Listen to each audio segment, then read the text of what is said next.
This podcast is sponsored by nobody.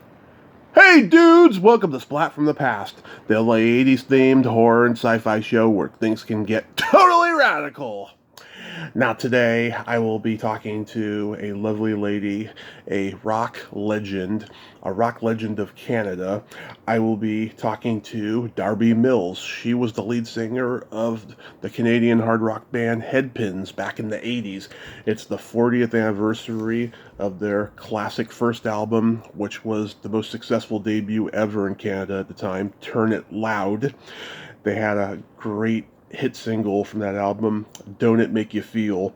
The video for it is so great. It's a video where Darby's a maid, all the other guys are chefs, and they're like interrupting a bureaucratic politician's meeting. Oh, it's so awesome.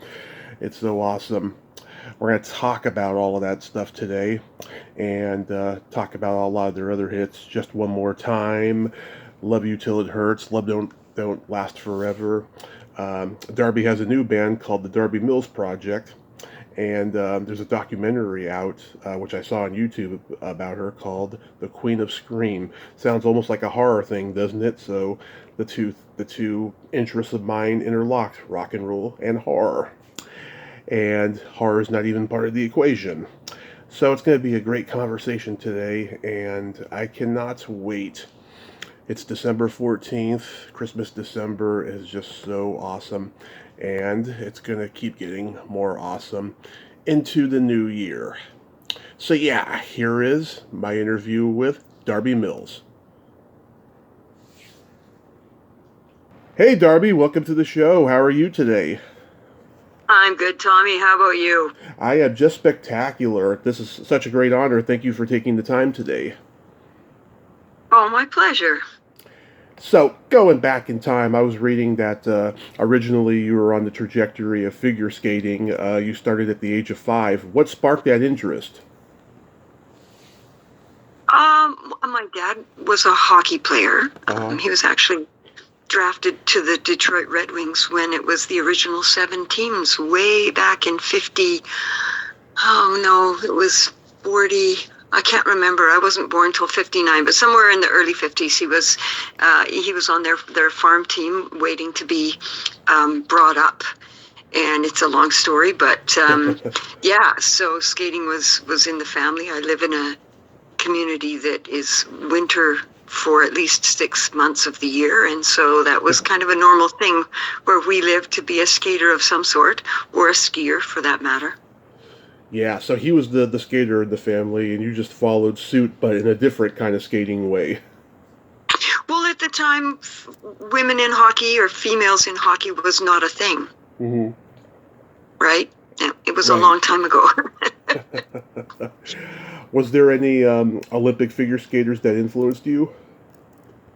I was, as a matter of fact, placed well enough in my division when I was about 14, maybe 15, that I was chosen to go and skate under Karen Magnuson at her summer school one year. Mm-hmm. So Karen was a huge influence, if anybody in the world today even knows who Karen Magnuson is. Yeah, I'll definitely look her up later. That's great. Yeah, see, so she was the god of the gods. She was the Canadian gold medal skater. I mean, she was our god. Yeah. Yeah, she was your Nancy Kerrigan. Long before Nancy Kerrigan. Long before. Did you ever get injured skating?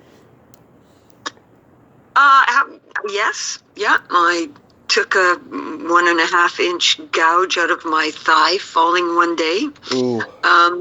Yeah, stitches. I still have the hole in my leg to verify that don't fall like that because it hurts.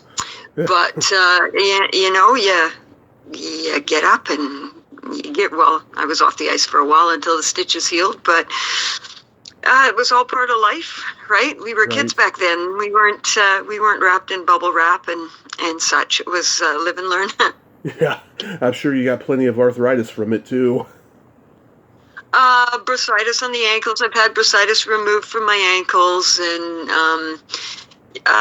yeah, my knees and hips are are making me pay these days for all the time I spent falling. I totally get it. I broke my leg in 7 places in a car accident years ago, so I totally get it. You know, the arthritis is painful. Yeah. Yes. Yeah. So while you're growing up skating, are you listening to music? No. No. No.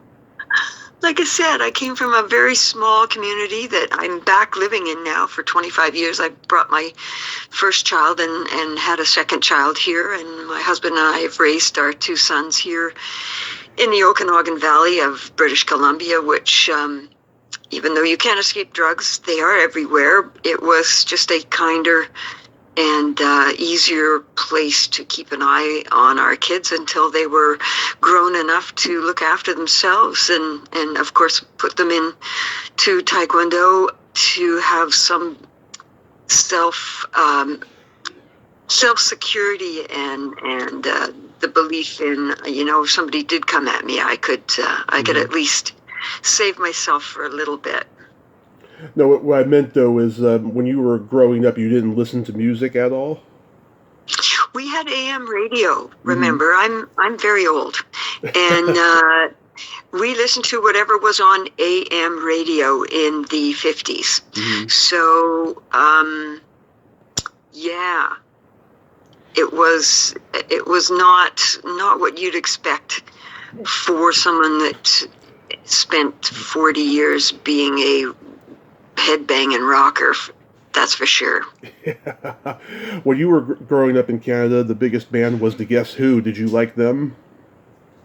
Oh, absolutely. Yes. And they might not have been the biggest band. There was also, after them was Back and Turner Overdrive, who, dear friends with one of the original guitar player from BTO, married my husband almost 40 years ago now, who managed some of the most notorious Canadian acts, at least out of the West Coast anyway. So, yeah, I got to know and experience some of those bands way back when I was still quite young, entering the industry. That is, at like 19 is when I entered the industry as a full-time profession. But, yeah, there's classic Canadian bands that can, just can't go challenged. They are definitely part of the culture here in Canada. I know. I love the Canadian rock bands. April Wine, Rush, Triumph, Moxie. God, a lot of great bands in that scene in the 70s. For sure. Chilliwack, who was a big part of my career in one sense, as Chilliwack, when they lost their record company president, Shelley Siegel, at Mushroom Records, where Heart recorded their first album, actually. He died unexpectedly. Chilliwack went into a 8 or 9 month hiatus, waiting for the dust to settle with their contracts.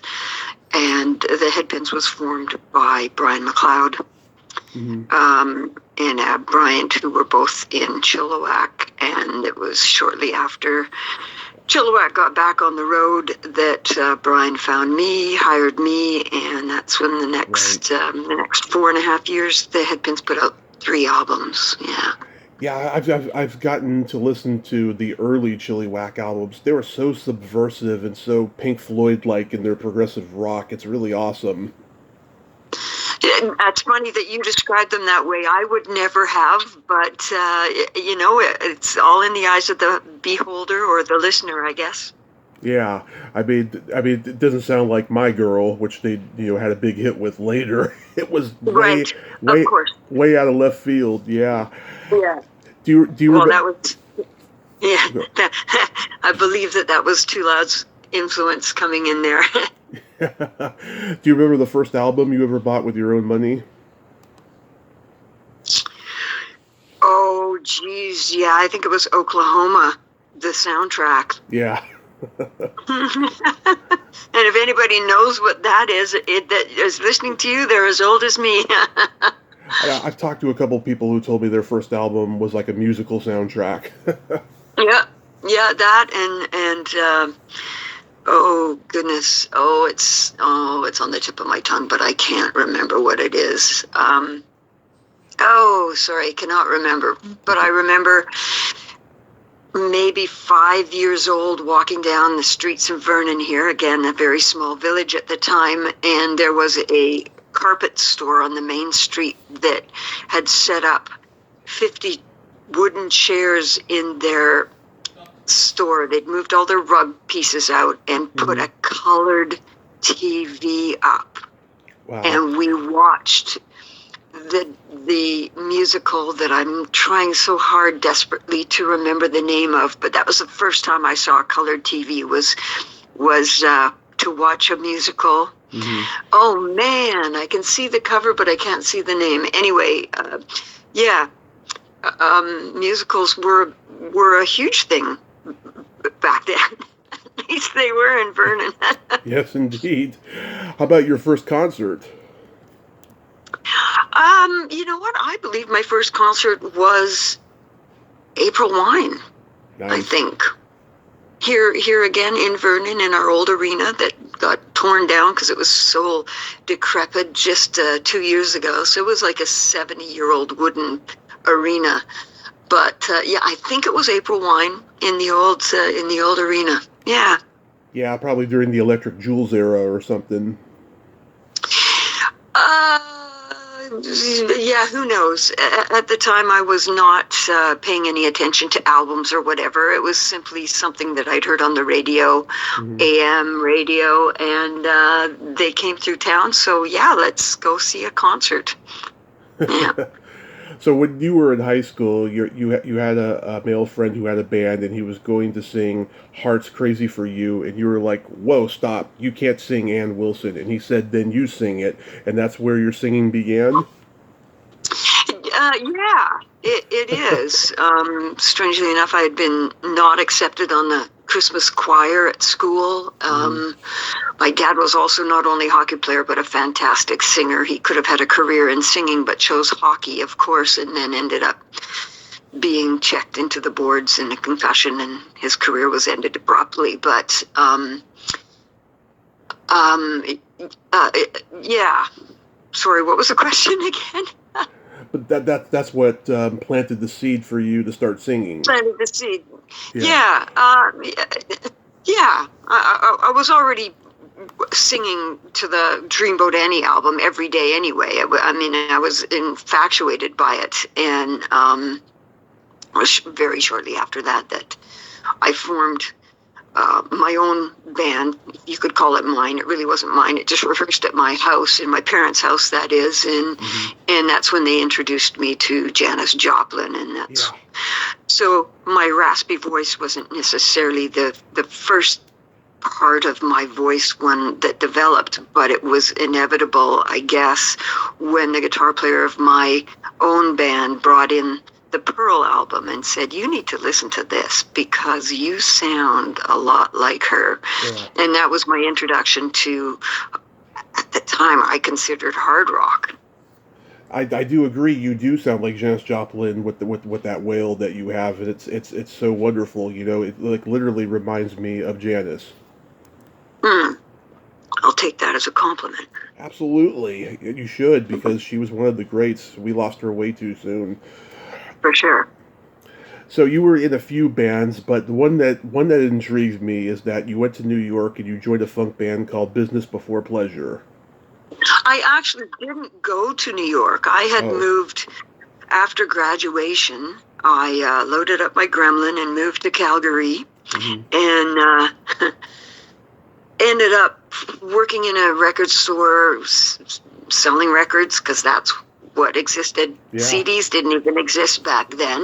And I auditioned for all kinds of bands while I lived. It was about just over a year in Calgary. I joined a few of them, didn't join a few of them. And amongst all that time, I believe it was via the record store that a notice came in that a band in Edmonton, which is about 3 miles north of Calgary in Alberta, Canada, was auditioning at a funk club called Lucifer's. in Edmonton, and they were looking for auditioners. And so I reached out and said, I'd love to audition. They said, be here at such and such a time. I went there.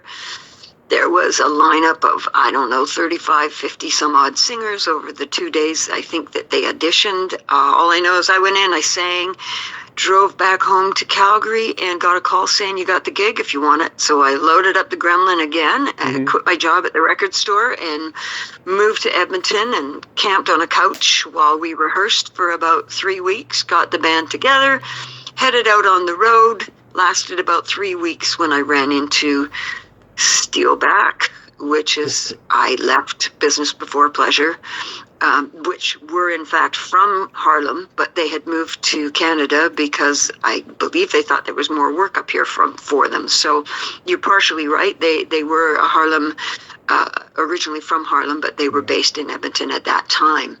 And so met up with Steelback, which was a top 40 rock band, which is really what I wanted to sing, even though doing the disco steps and all that were fun. It wasn't where my heart was. So I joined Steelback, and a year later I joined the Headpins. Wow. And so you joined the Headpins, and you got the guys from Chilliwack, and you of course were aware of who they were. And I'm always curious to know, did they always specifically want a female singer from its conception in Headpins? The very first singer that the Headpins had was a lady called Denise McCann. Right. And she had a single in Canada, I don't know if it made it in the States or not, called Tattoo Man, that did fairly well. So they had Denise in the band at first, but it didn't last. Brian Too Loud McLeod was not happy with the situation, so they came out, scouted me in Steelback one evening, and literally within that week I got a call saying, the gig's yours if you want it, take your time, but I want an answer tomorrow. And we were, again, I was back on the road from Victoria, where I was based at that point. I was back in Calgary, and it was like, what? So I thought about it. I called the band's manager at the time. She said I was crazy. Everybody said I was crazy because they would just dump me as soon as Chilliwack was back out of the studio, and then nobody would touch me because I had left the Steelback, which at the time I was only doing one set and getting paid a quarter what everybody else was getting paid. So I was like, well, you know what? The opportunity to me to work with recording artists, renowned recording artists, Canadian artists anyway, was just too great an experience to not at least try. And within the year we had been signed by Chilliwack's new label, which was Solid Gold here in Canada. Right. And they came out, they had seen the Headpins before I joined and had passed on it, from what I understand. And their next trip out to Vancouver, they came and saw Brian and Ab with the new singer, which was me. And within, I don't know how many hours it was, we were signed as a band to Solid Gold Records and produced the next 3 albums within the next 4 years. Yeah, that first album, Turn It Loud, is fucking awesome. I really like that album. Bill Henderson of Chilliwack, of course, co-produced it. Did they just call him up and say, hey, you want to help produce our first album? Well, it was all in the house, right? It was all part of the family because we were signed on the same label, and it also meant money. The Bill would be making money and Brian would be making money for producing this. As it turned out, Bill only lasted, I don't know how long he lasted, because it was fairly evident that this was Brian's project, and Bill just kind of sat back and let it go, and then said, you know what, I'll just step out. So, it's been a crazy, crazy ride. That's for sure. It became like Canada's biggest selling debut album in history, right? For that day. For 1982, when Turn It Loud finally came out, we went fast. We went double platinum faster than any album had at that point. I'm sure that record has been broken since then, but it was a banner that we flew at the time. Yeah, we thought we were doing something pretty cool. Yeah, Don't It Make You Feel is the rocker everyone remembers from you guys. What's the genesis of that song?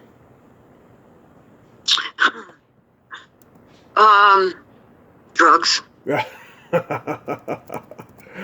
That's a good explanation. You know, it's got this, you know, Janis Joplin meets AC/DC feel to it that I just enjoy. I mean, the song rocks from start to finish. And of course, everyone remembers the classic video. Whose idea was that? Well, the producer of that was Doug Bennett, who is was the singer of Doug and the Slugs, who was also signed to our then management. And so again, it was all kept in the house. The money was kept in going around in circles. So Doug pretty much, I believe, wrote that and produced it, as well as the next video. Yeah. For the next album. Yeah. This was like one of the first hard rock videos in which a hard rock band starts rocking out in a alternate, you know, uncool reality of the world. You know, this predated Twisted Sisters, We're Not Gonna Take It, and all those videos, you know, where everything looks nice, but then next thing you know, a rock band is rocking out all around it. You know? Yeah, the concept was pretty strange, walking into the room and seeing all those elderly people, which, strangely enough, I'm older than all of them at this point in my life. But it was like, okay, concept here. Okay, I think we get it. And at the time, those were myself and the drummer. Were the only ones that were in the actual band live. Well, I shouldn't even say that. Brian and Ab were contracted to Chilliwack, and they were still in the studio recording Chilliwack's next album when Turn It Loud was released, and we ended up getting the Lock Up Your Sons tour. So we went out across Canada, and as we called it, we were the B team because we didn't have Brian or Ab in the band, but we still went out and stole the show on numerous nights. And right after that, we landed the Kiss tour, and we did that without Brian and Ab. So it was basically myself, 21-year-old, holding down a fairly big umbrella, going, Jesus! but we did it, and got to know Gene a little bit, and. I don't know if you ever watched Family Jewels, but Sophie did name her dog Darby, so you go figure. Oh, that's nice. Yeah. You guys toured with some iconic people, Whitesnake, Nazareth, Pat Travers, Pat Benatar, Eddie Money, ZZ Top. Do you have any good stories that stand out? Nothing I could say publicly. That's awesome. But we just lost Dan McCafferty of Nazareth. Like, is there anything good you could say about him as a person? You know, I did with I spent the last 20. Well, in 2016, I left the Headpins to pursue a solo effort. But for the 10 years prior to that, we worked with Nazareth almost every summer. And huge respect for Dan. At the end, he collapsed 1 or 2 shows after we left that last year when he retired. And it just killed me to hear the press, the reporters, Dan McCafferty's so drunk he collapses on stage. You know, these guys are too old, blah, blah, blah. What are they doing? They had no idea that he was suffering from COPD, which is a breathing lung ailment that sits people on their butts and takes them out of the game. And he continued to sing with COPD for, I believe, 2 years, if not more, because at that point he had oxygen backstage and we could tell he was doing his absolute best to stay in the game. And he did until he collapsed. And the press, really didn't do him any justice with all the garbage they put out about him. So, I felt for him terribly that that's how he went out. It was very unfair. Yeah, I remember when the announcement was made that he was going to retire from performing in Nazareth back in 2013. It was kind of like a sports figure just retired. It was the same kind of thing. Because I always loved his voice. It's amazing how that band had a huge hit with Love Hurts, an Everly Brothers song, and they had a radio hit with Hair of the Dog, yet they were not hugely popular in the States, yet they had longevity, like worldwide. They had a cult following everywhere they went and played with other, huge hard rock bands. They were loved. It's a very... Yeah.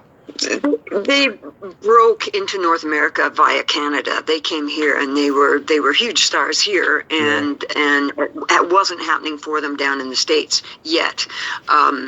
But they're still at work, and they've replaced Dan a few times. I'm sorry, being a singer that's been replaced, I'm not game going with bands that have singers that aren't the singer. I mean, if they've passed, I guess it's one thing, but if they're still on the planet, that just kind of rubs me the wrong way. I totally agree. My favorite song on the first album is Breaking Down. I just love that kind of atmospheric, funky, catchy sound that it has. You can almost kind of tell the Chilliwack roots, of being progressive in that song. Yeah, and I hate to pop your bubble on that one. That didn't come from Chilliwack. That was Brian brought that song to the Headpins before I had even joined the band. Okay. And I think it's a deep and personal song from Brian's history myself. But it's an interesting song for sure. Just One More Time, another beautiful song. Did you write that one? I would have to look up. I co-wrote 3 or 4 of the tunes on each album, so I wasn't a majority writer, but I definitely, I had my fingertips in as much as I could, and unfortunately, that was part of the reason when. After the Headpins said, let me go, and reformed as another band, and then reformed as the Headpins somewhat, and then Brian passed away due to cancer, and so that band came out under another name. Mm-hmm. But in '89, when the Headpins got back together with me anyway, and Brian and Ab, mm-hmm. we went out and toured across the country, and there was American label interest and new management interest, and all this paperwork was coming, and I had joining the band at 20, leaving at 25, learning a little bit more about the business, having only been in the actual touring, making a living off the industry for 2 years prior to joining the Headpins. I had very little knowledge about how it works, the business of music works. And so in those 5 years I was with the band, I got a pretty good dose, and I was held responsible for their debt. After being fired, I got sued. I lost everything.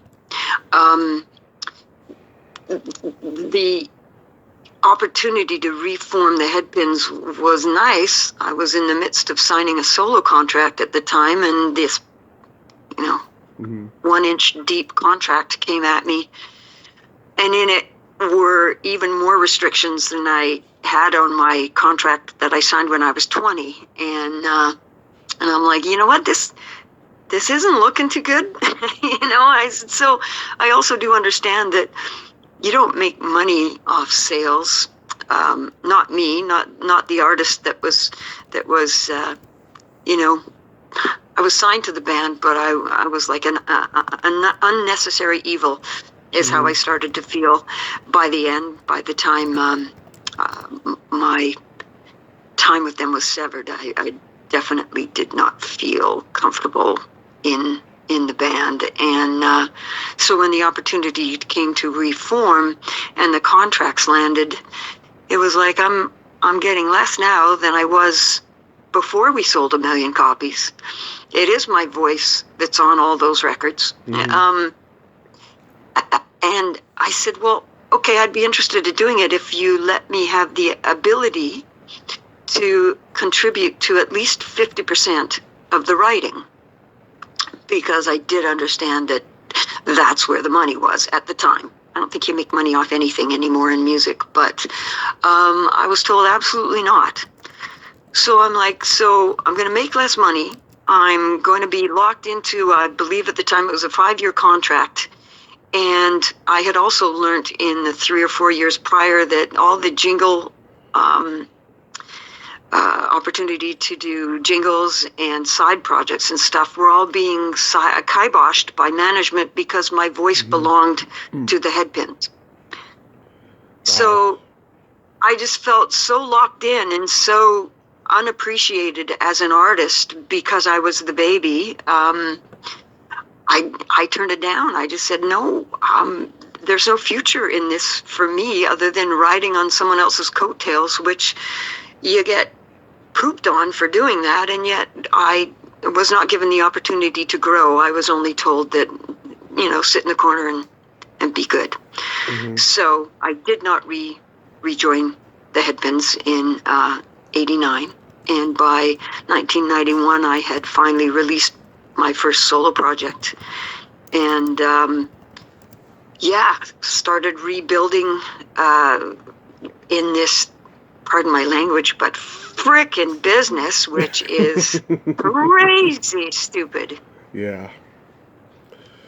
Now, what's your favorite of the 3 Headpins albums? Well, Turn It Loud really just set the bar so high. And every album after that, radio had gone lighter. It wasn't playing rock anymore. It was playing pop rock.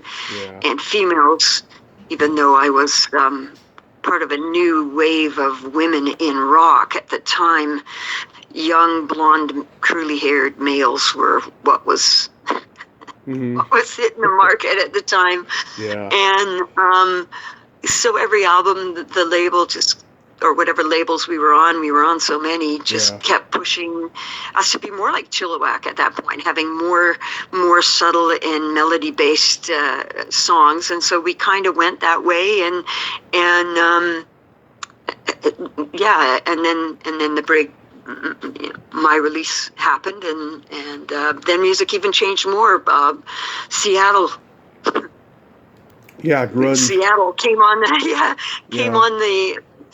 the scene and just blew us rockers right out of the water.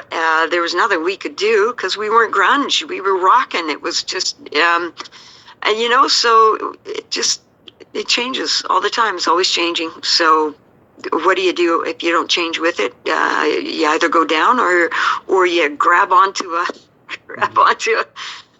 something and just keep riding, which is kind of what I've been doing for the last 45 years. Wow, you're a survivor all the way, Darby. You really, really are. How about favorite Headpin songs? Any specific? It's like picking a favorute child. Right. I couldn't name a favorite song. There's some I don't like singing. Yeah. Although my new stuff that I re-released when I went solo again in 2016, I remastered the Never Look Back album and called it Flying Solo because I had a numerologist. I was looking for any kind of help I could get, and a girlfriend of mine brought a numerologist into town, and she said, "I love Darby. I'll do a free session." So 10 hours into a free session, we did some numbers and what I was thinking of calling the album, and those numbers didn't work. And so what we came up with was Flying Solo, which was retitling Never Look Back, that was released in 91. And it came out in 2000, I think 15. We re-released it just before leaving the Headpins again. And I had been on a long car trip driving somewhere, and I threw it in, having not listened to it for probably 15 years, and just went, well, if in the back of my mind I'm thinking about actually walking away from the Headpins because I was so unhappy with what was going on internally in the band. What do I have to offer? So I put on Never Look Back Again, and it was beside an AC/DC CD, and whoever else was in, probably Nazareth, in my car at the time listening. And I'm like, you know what? These songs have merit, and they didn't when it was released in 91. They didn't get a fair shot because radio didn't want to hear that kind of stuff in 91. Yeah. So why don't I remaster it, put on some subsonics, as it's been called, which just added a little bit more bottom to what was originally recorded, and put it out as flying solo, as the numerologist told me to do. And it's done wonderful. I got signed to a worldwide distribution deal, and when I told them the kind of sales I had out of my website, they so boldly admitted, God, we wish we had some signed artists that had those kind of sales. So it wasn't a bad idea, and I'm grateful that those songs are back out for the public to listen to, and we play them live with the Darby Mills Project live, as well as the Headpin songs. Actually, we put together a medley of 6 Headpin songs because the Headpins are out touring with a new voice, and I didn't want to fill the show with only Headpin tunes because we are not the Headpins. I was the voice of the Headpins, but I am not the Headpins. So my present band said, well, why don't we just do a medley then? So we just do the best parts of all the songs. And I'm like, perfect. So we did that and did a video for it, and people have liked it from what I understand. So that's great. And we just released a single 2-3 months ago. I recorded with a group of people over in England, some top name people, on this compilation album, and a song called Trick of the Light that I'm really proud of. It's venturing off into a 63-year-old rocker's voice at this stage of the game, which isn't all belting and screaming. There's some subtleties to it, but it still kicks ass, if I can say that on radio. So that's out now, and we have just finished a debut of our brand new single, which is an original written by Gary Borden and myself. He's out with Sass Jordan right now as her guitar player.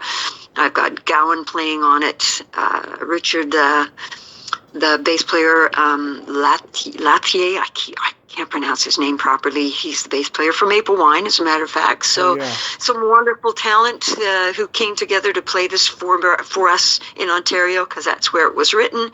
And then we shot. I've taught myself how to be a photographer, editor, and producer. So we have just finished releasing a video for that song called Freedom. I'm really proud of it. It's doing really well right now. Nice. On all our non-radio support, because old broads like me don't get radio support. So it's we are an independent band in every way, shape, and form. Love it. That's the way it should be. Yeah. I wanted to mention my favorites. Are Don't It Make You Feel, Love You Till It Hurts, and Love Don't Last Forever. Those are my 3 favorite Headpin songs. You know what? Love Don't Last Forever is not one of our tunes. I hate to bring that up. I'm not sure what song that is. I'm trying to remember how it goes, because I have heard it, but I'm forgetting off the top of my head at the moment.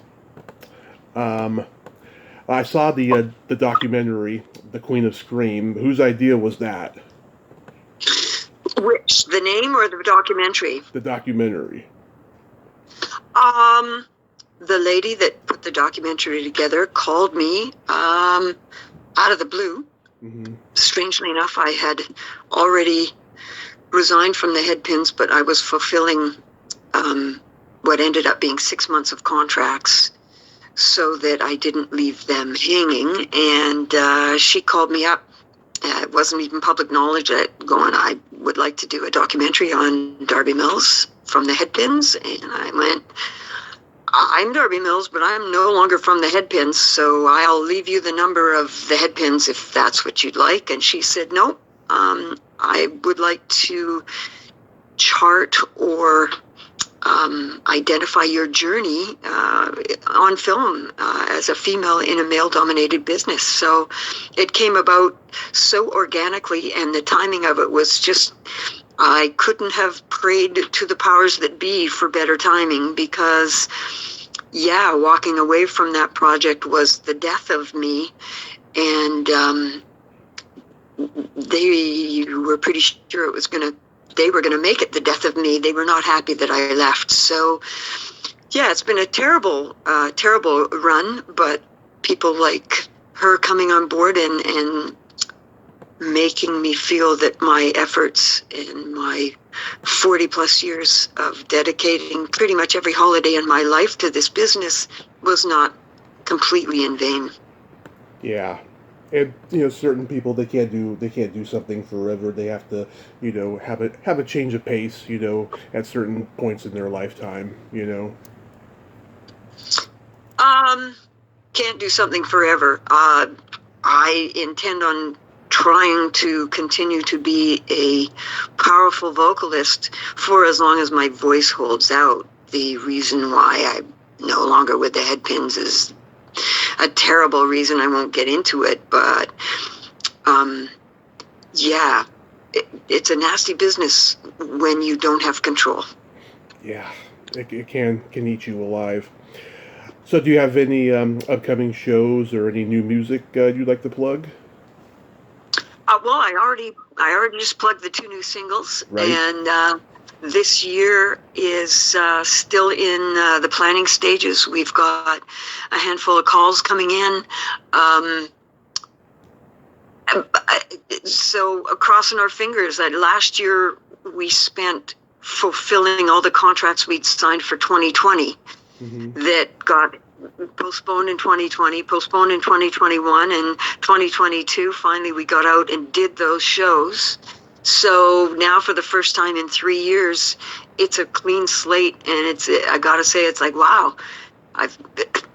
For 3 years, I know I had all these shows just waiting to be played, and now it's starting all over again. So, yeah, it's a little bit of a nervous time, but I'm hoping that the hard work that the DMP Darby Mills Project has done to keep fresh, put new material out, and it's not filler material. That's why I haven't done an album. I don't want to put an album out with a couple songs and a bunch of fillers. That's a lot of work for no pay.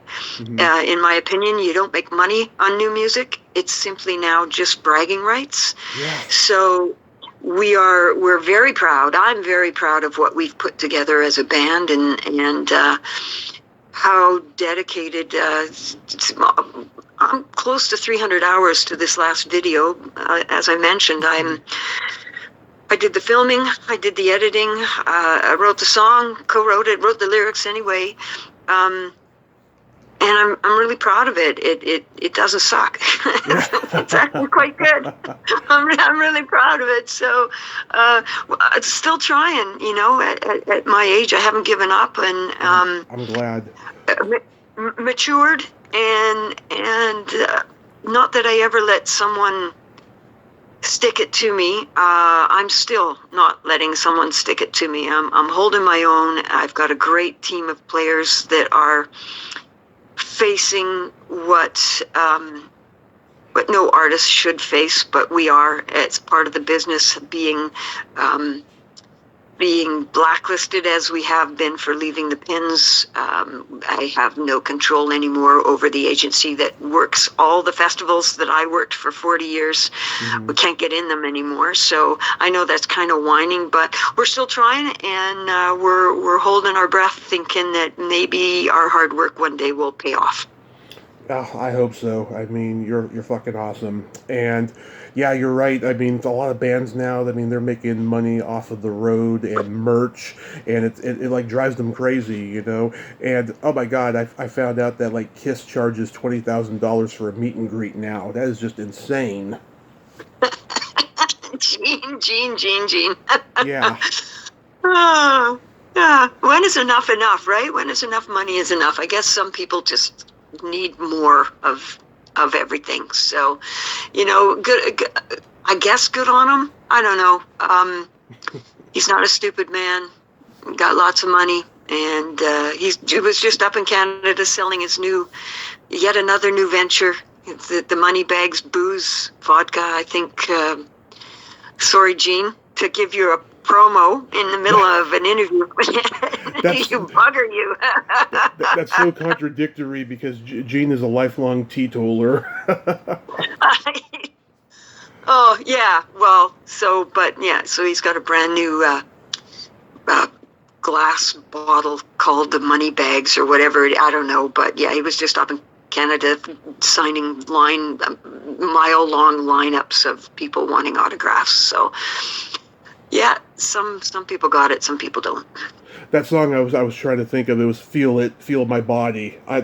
Feel My Body. That's a Headpin tune, yeah. Yes, yeah. I was reading off the Wikipedia here, right? I was actually looking at Christy Steele's songs because I'm like a sponge. I absorb information, and so that's why I brain farted there for a moment. Right. Yes. No, that was my first replacement. No, that's not one of my tunes. Yeah. Well, Darby, I want to thank you for coming on today, and I hope you have a Merry Christmas, a Happy New Year, and keep rocking out there. Kick some ass. Cheers. Thank you very much. And I'll send you copies of the digital copies anyway of the new tracks if you want to hear them. I would love to hear them. Awesome. All right. Well, you take care and have a wonderful Christmas as well. Stay safe. It's not only a crazy business, it's a crazy world. It sure is. Thank you so much. Have a great day. Cheers. Cheers. Well, there you have it. Darby Mills. Ain't she a sweetheart? Oh, what a great lady, huh? I'm so glad that we got to have that conversation. And despite everything that she's been through, she's a fucking survivor. And she's out there doing whatever the fuck she wants. And that's singing. And she's going to continue to do so. And therefore, she's a strong, amazing woman. You got to respect that. Well, until next time, this is Tommy Throwback Kovac saying, there's no shame in living in the past, because the present sucks. Later, dudes.